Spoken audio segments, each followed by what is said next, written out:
Hey everyone, and welcome to Already Cancelled. I am Peter, that is Connor, and we are going to talk about Star Trek The Original Series, Season 2, Episode 1. It's called Amok Time. Full spoilers for the episode, as always. Hey, Season 2. That was We nice. finally made it. I got to put Season 1 box set back in the shelf, finally, and take out the Season 2 box set. That was a really So nice it's only moment. taken, you know, 6 or 7 months. Yes. So, um, so we're on Season 2, Amok Time. So, before we even get to the plot of the episode, a couple of things I want to point out that have changed in season one. New Go on. music. Yes. The opening titles in particular have got a new. Well, obviously, it's the same basic themes, but new recordings. A little bit of a singer going over the main bit of the theme. Yeah, the original version of the theme had lyrics. Did it? Yeah, have you never heard it? No. Was it never used? Strange. No, no, it was never used. Oh, okay. But they when it was written, it had lyrics, and they've got a recording of it. It's Yeah. strange. But this version compared to season one, there's like a sort of singer, not doing lyrics, just Yeah, yeah. sort of humming the song along, basically. But even before it got to that, I noticed it was different. Like it felt like a richer, like brass during the sort of the classic intro section of it. Um, Clearly, season one did well, so they gave him some money to do a up it. better, yeah, do a Yeah, better version. Uh, Even the music during the episode, I felt like it was a lot of new little bits and pieces and stuff that we hadn't heard before. So yeah. Been a long time since we've had new music, really, hasn't it? yeah, so did notice that. Um, and of course, the other big change here is that Chekhov is finally made an appearance Yeah. on the show. I'd forgotten that was this episode. I was like, oh, So Chekhov's so there. did I. It was just it cut to the. It's like you didn't even see him at first. You just heard Kirk say, "Mr. Chekhov, do this," and I'm like, "Oh, aye, Chekhov!" And then sure enough, there he is with his slightly more ridiculous hair compared to his later appearances. But It's uh, very Beatles. yes, so no, so nice to see Chekhov.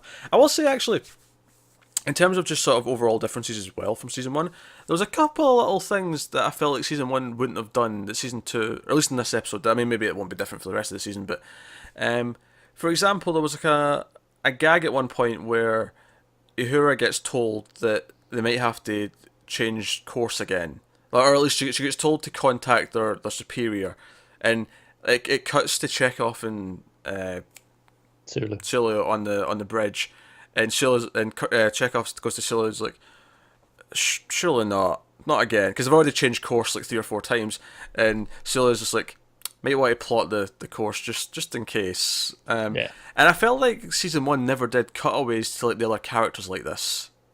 It didn't actually, now that you mention it. Because it felt so different to do this, to cut to two other main characters for a joke, and then cut back to Kirk, Spock, and McCoy, which was the main thrust of the plot in Mm. this episode. So I thought that was interesting, and even later on when they actually get the superior, whoever his rank is, you actually see him on the screen talking to Kirk, and I felt like season one would constantly have, oh, we've had messages from Starfleet, and they've said this. Yeah, Uhura would just say this is what they've said. Yeah, whereas this we actually got him on the screen and we actually got him talking to him, and I thought that was interesting. Just these two little things that just felt the world feel just a little bit bigger. One of which was just in the ship itself. It felt like there was other stuff going on that wasn't just Kirk and Spock and McCoy. When they're not around, there's still stuff happening. Um, and then and in a larger sense, we've got someone actually on the other end of a phone call, giving them orders. Yeah, that does make a change. So I thought that was interesting, and even the plot of the episode, of course, is all about Spock, and it expands Vulcan a little bit, and the Vulcan traditions and something they get up to. To sum up this episode in terms of the plot, Spock is in heat, and he needs to. And the way Vulcan heat works is that he needs to get back to Vulcan and go through the ritual, or he'll die because his body will basically overload. It's pretty severe, isn't it? Yeah. Um, and what actually this does is it makes him a lot more emotional. He's actually quite angry. He's losing his temper. Yeah, He's he's like very irritable, isn't he? Nurse Chapel, who has a crush on him, like tries to give him soup, thinking he's sick at the start, and he like basically knocks her out of her hand and tells her to get out. If I want something, women, I'll ask for it. Like very. And of Yeah. course, Kirk's just been like sort of poo pooing. He's like, Spock's fine, McCoy. And then he sees this and he's like, okay, I'm listening, Bones. I'm listening. What's going on? Uh, And it progresses from there, and it sort of bounces back and forth. Where first Spock's refusing to say what it is, but he needs time. He needs to go back to Vulcan and get essentially some shore leave. And he asks Kirk to deviate from the course to go there. Kirk agrees. He's like, yeah, we can do that and not really lose any time. We'll just go a bit faster. That's fine. But then they get orders. No, you have to be here early to where they're going. Something six. Yeah. I can't remember Right, and it was because the newly elected president, wanted to be sworn in a week earlier. I was like, that sounds like the start of a dictatorship. Starting their reign early. Well, I thought it was interesting though. They kept mentioning how this will help Klingon relations, because they mentioned that this is for the entire all the different races and factions are going to be watching this. It's maybe a big peace sort of summit idea that brings them all together. And the fact that they specifically mentioned Klingons, I thought was interesting. It felt like a nice little follow up to the Klingon episode last season where they implied that eventually they're going to see eye to eye. Yeah, and it's just another bit of mentions, this ongoing war. The situation is just like, no, they're still there. It's a reminder, isn't it? I like for a show that's very non-serialized in a time where shows were very non-serialized, that there's just that little bit there that just makes it feel like there's a connective tissue behind the main plots. I mean, for me, even things like just the whole idea of this episode being in season 2 rather than season 1, like we know Spock well enough to know, at the start that this isn't right. Or even the idea that a lot of this episode banks on the fact that he calls Kirk and McCoy's friends. He asks them to come down to his wedding.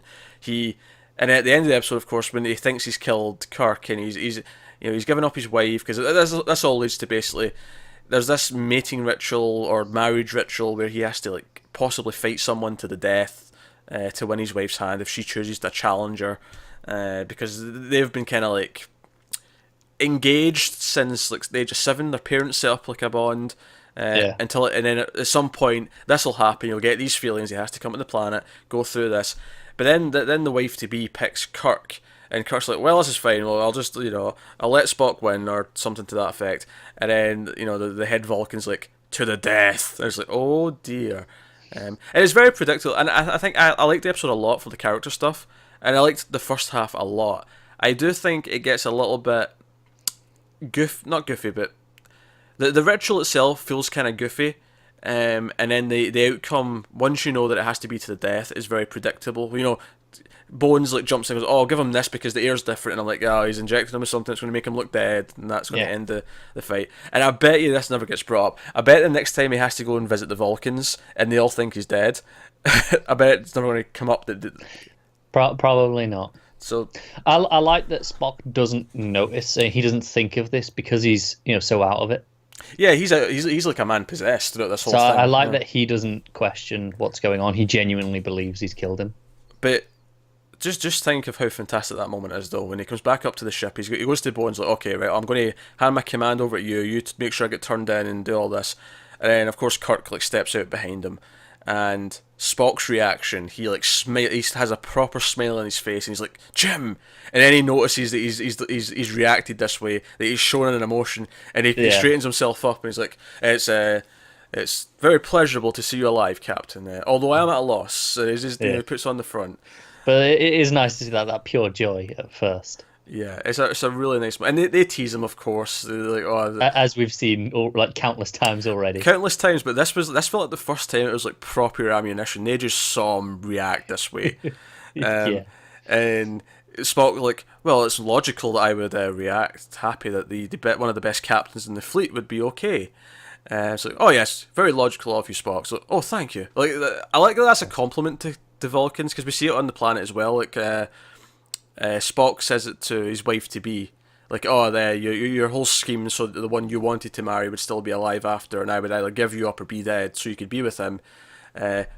Utterly logical, it's like a compliment. And then she's like, oh, thank you very much, Spock. I'm like, what?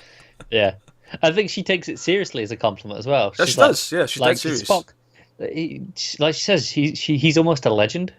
He's very well respected. He's got this aura about him. Do you know what was striking me is the whole ritual thing felt to me very un-Vulcan, just from the sense I've gotten from him and how I think of them. But it was after the ritual, it was when he was talking to her where I felt like she was a Vulcan. I felt no, the way she's talking about this purely logically. and she like went through all these steps. This was like, oh no, I actually get this now. Like No, I think I think the ritual is supposed to feel very un-Vulcan because like he oh, says, because he says to Kirk. of course, but I mean, like even like the others around them, like setting it all up in the way, like the Vulcan leader, I can't remember her name, like Yeah, her talking to Kirk. It just felt like there was a little bit of like emotion in it, that more than there should have well, been. yeah, I assume like rather than it just being the one that's affected, the whole ritual kind of predates their logic almost. So that even when they're involved in this ritual, even whether it's overseeing it or just watching, Okay. they kind of revert to that a little bit. As much as I did think some of the get-ups and the ritual itself was a little bit, I don't know, just not as well constructed as the rest of the episode. I did think there was a couple of really nice shots of that planet though. That sort of like cliff-like bridge, like they're walking on before they get to it, and then at the end, just as Spock's beaming up, you get this big wide aerial shot, and you see like a city off in the distance. And I thought, oh, that looks pretty. And the only thing is I thought it looked so good that I was like, oh, that must be one of the enhanced effects. That's not, that wasn't in the original. And the cool thing in the Blu-ray is you can press the angle button, and it switches back to the original effects. So I went back like 10-20 seconds, pressed the angle button, and it looked the same. And I thought, oh, that was a really nice map painting and a really nice shot they pulled off, because I was really expecting it to look like shit in the old effects, but it looked genuinely quite nice. I mean, some of that new budget has gone towards new paintings, I'm sure. Apparently it has. But the reason why I like that so much is because one of the, I think the genuine criticisms of Star Trek is that whenever they go into a planet, it always feels like they're in this little closed off section. It never really feels like there's a civilization in some of these planets where there's meant to be. And I just really like this, the city off in the distance. You can see like actual structures and stuff, like it's actually lived in. So I appreciate that. So that's pretty cool. I had a lot of fun with this, but like you say, that fight was a bit hokey. It felt very standard Star Trek fight, to be honest. That said, I didn't notice the obvious stunt doubles quite as often, so maybe they've upped their game in that sense as well. Yeah, that's true. That's true. But I just, like I said, all the stuff it was doing for the characters was great. Oh yeah, It was fantastic. that entire first half when you're not sure why Spock's acting weird and they're trying to figure it out, and he's trying to ask him questions, and even the Nurse Chapel stuff where she goes to see him again and like Spock starts acting nice, and I'm like, wait a minute, is he in here? Like, is he starting to be attracted to Nurse Chapel? Is this where this is going, kind of thing? But no, it does a lot, because I think just the simple moment where Spock basically asks Kirk to be his best man, and then asks McCoy to come down as well, because he says friends, and then he keeps using that word when he's talking. Like, go back to early season 1. Would he have used the word friend back at the start of season 1? No, and I think it was a big moment when he said that to the Vulcans. Yeah. Where he said it to them, though, they're my friends. Because they were like, oh, why are these outsiders here? Yeah, I really have to compliment that. I think a lot of procedural shows during this time period and after this time period, you wouldn't have gotten that character growth. Whereas it does feel like here, yeah, we're going on different adventures every week, but there is an actual core set of the growth characters there. aren't stagnant. Yeah, so I like that. Even if it's just as simple as they get friendlier as the show goes on and they care about each other more, that's enough. That is enough, yeah. So it's kind of showing the bond, and these adventures are having some effect on their group. Yeah.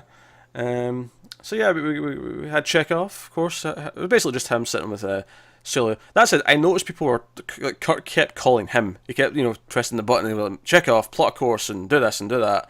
Like, I felt like he mentioned a lot like in his first episode. I thought that was interesting. I think that was maybe intentional. Going, hey, he's the new guy. Let's make sure everyone knows knows his name. So say it a lot. Now, I was looking for it. There was no reference in this episode to him being new.